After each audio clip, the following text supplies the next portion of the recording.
Con la politóloga Aimé Aminahuel. Buenos días, Aimé.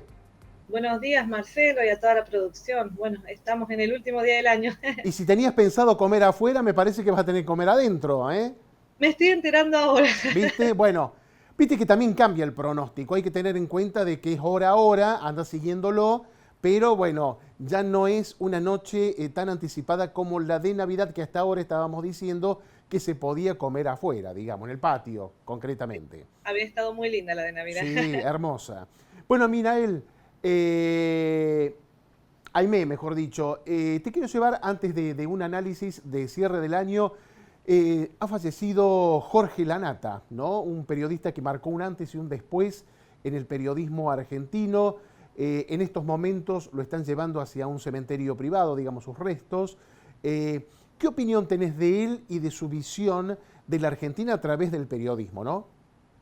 Bueno, yo me parece que, y un poco ha sido el balance que hicieron, por supuesto, colegas que pertenecen a la disciplina, yo lo puedo decir más desde mi caso del análisis político, se puede dividir por lo menos en dos momentos su vida, ¿no? En términos de trayecto intelectual. Uno cuando mira la trayectoria de los intelectuales generalmente se los suele dividir en momentos de la vida. Un Lanata por allí más joven, que él mismo yo veía unos videos ayer que se refería a sí mismo como un liberal de izquierda, la década de los 80, la década de los 90, fundando Página 12, pero además formando a todo un conjunto de periodistas que fueron claves también de interpretación de lo que fue todo lo que es el siglo XX con el advenimiento del kirchnerismo. Entonces, tenemos ese Lanata, Jorge Lanata, que denuncia además la corrupción del poder, particularmente el menemismo. Y luego tenemos un segundo periodo, digo yo, muy clave, después del año 2008, me parece, y allí está para tal vez problematizar, ¿no? Ese quiebre de su perfil inicial, ¿no? Vuelvo a insistir, un poco crítico con el establishment y con los factores de poder, más allá de los gobiernos. Era crítico al establishment y a los factores de poder, a un Jorge Lanata que, a decir de sus mismos colegas, realmente cambió en 180 grados su perspectiva, ¿no? Claro. Siendo claramente funcional a factores de poder concretamente, a los mismos factores de poder que cuestionaba en la década de los 90. Sin embargo, a mí me parece que algo que por allí es para pensar, ¿no? Y también lo pensaba el otro día con el fallecimiento de Beatriz Arlo, lo Claro. pensé con el fallecimiento de Horacio González, se van como los últimos tal vez grandes polémicos y polemizadores también de lo que es la Argentina moderna. ¿A qué me refiero? Gente que vio pasar el paso de siglo de nuestro país, las transformaciones productivas, estatales, los quiebres institucionales, las dictaduras, y que eso también significa o implica una forma de interpretar nuestro presente, es decir, gente que interpreta, que polemiza sobre nuestro pasado y que nos implica y nos ayuda a repensar nuestro presente. Creo que con él y con Beatriz Arro y con los que menciono, se va esa camada, ¿no? No me atrevo a decir el caso de Lanata un intelectual, pero sí más un periodista que interpretaba a su manera, se puede coincidir o no, el último periodo, sobre todo lo que fue 2008 en adelante, Ujú. con yo diría con un protagonismo muy acentuado, Sí. incluso no sé si se acuerdan, año 2011, 2012, con Periodismo para Todos, Ujú. y colaborando también con la construcción, me parece, de identidades políticas, ¿no? Tan marcadas en la Argentina como fue el antikirchnerismo. Claro. Entonces, me parece que se va un periodista de esas características, que, vuelvo a insistir, tal vez es reivindicativo su trayectoria inicial, y en el último periodo de su vida, o el derrotero del último periodo de su vida, al decir de sus colegas, realmente una transformación draconiana, ¿no? En su Sí, perfil. sí, sí. Es como un poco difícil para los periodistas, Jaime, ese equilibrio que el periodista tiene que lograr entre esa relación del periodista con el poder, ¿no? Porque si no criticás sos oficialista y si criticás sos golpista. Sí, sí, totalmente. Y además esto lo hablábamos ayer con una colega comunicadora, que decíamos, bueno, ¿cómo enseña uno en las carreras de comunicación social? Yo he dado clases allí, que bueno, la objetividad es algo difícil de alcanzar. En Sí, realidad lo sí. ponemos en cuestión el concepto de objetividad tradicional, como lo pensaban Ujú. los liberales. Pero es siempre una vocación, ¿no? La objetividad debe ser una vocación del periodismo. Por allí lo que ha pasado en la Argentina en los últimos años, me parece que en eso Jorge Lanata tuvo un rol fundamental, es el Sí, periodismo partidario, ¿no? Y yo creo que el periodismo, la crítica debe ser permanente, pero el periodismo partidario es otra cosa. claro. Y el periodismo partidario me parece que contamina mucho los debates públicos, porque la discusión va más allá, debe trascender más allá de los partidos que hoy están, de las caras que hoy están, sino que la discusión periodística debe ser una discusión de ideas, ¿no? Sí, Para sí, sí, poder sí. discutir los debates públicos, porque uno tiene que pensar que lo escucha mucha gente. Claro, claro. Pero bueno, es un equilibrio dificultoso totalmente, sí. Bueno, Aimé, te llevo de la nata a Milei, digamos. Haceme una síntesis de Milei 2024 y la proyección hacia el 2025. Bueno, me parece que pensando en lo que fue el año, ¿no? Un año, al decir del mismo gobierno, de tratar de sostener un equilibrio fiscal muy costoso para ciertos sectores. Ujú. ¿Y qué va a ser la proyección para el año que viene? ¿Cómo sostener ese equilibrio fiscal? Yo creo que con el blanqueo de capitales han ingresado dólares claramente a la Argentina. Me parece que es una de las medidas que más ha hecho ingresar dólares a la Argentina. Sin embargo, todavía para el 2025 se siguen esperando las inversiones productivas. Yo creo que son las inversiones productivas las que verdaderamente podrían llegar a movilizar otra vez la economía argentina, es decir, empezar a que vuelva a haber empleo, vuelvan a haber paritarias que estén no por detrás de la inflación. En ese sentido también, cuando uno ve cómo fue la inversión en el sector privado, ¿no? Si bien Ujú.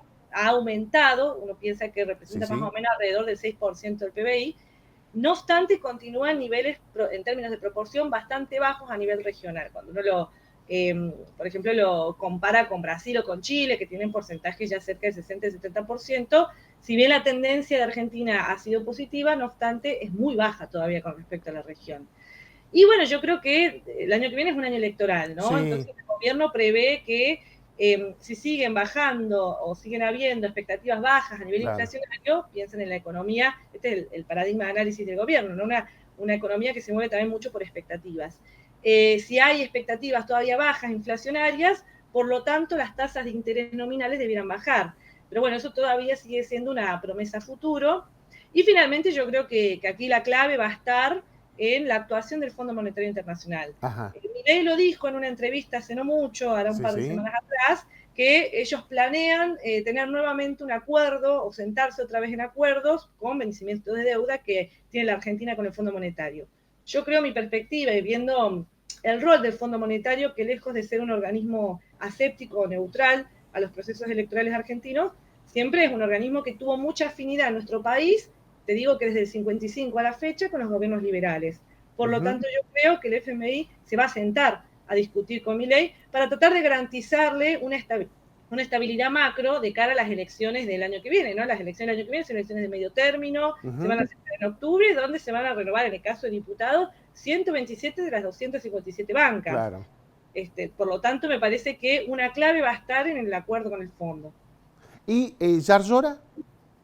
Ya llora. Bueno, yo lo dije un poco en la última entrevista, lo veo desdibujado. Ujú. Otra clave que es importante, que no la acabo de mencionar un poco en el análisis más de economía política, es que el año que viene el sector público, y estoy hablando del Estado federal, tiene muchas exigencias y obligaciones en materias de deudas y compromisos provinciales, que Ujú. superan los 20.000 millones de Sí, sí. dólares.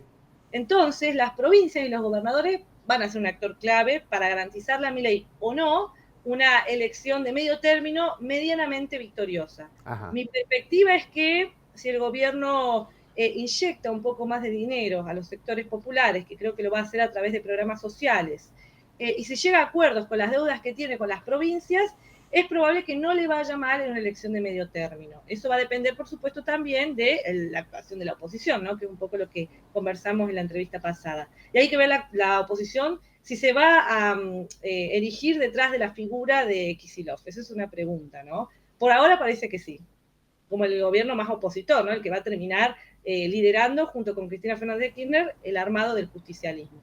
¿Y tenés opinión de estos casi 6 meses de gestión de Guillermo de Rivas, del intendente de Río Cuarto?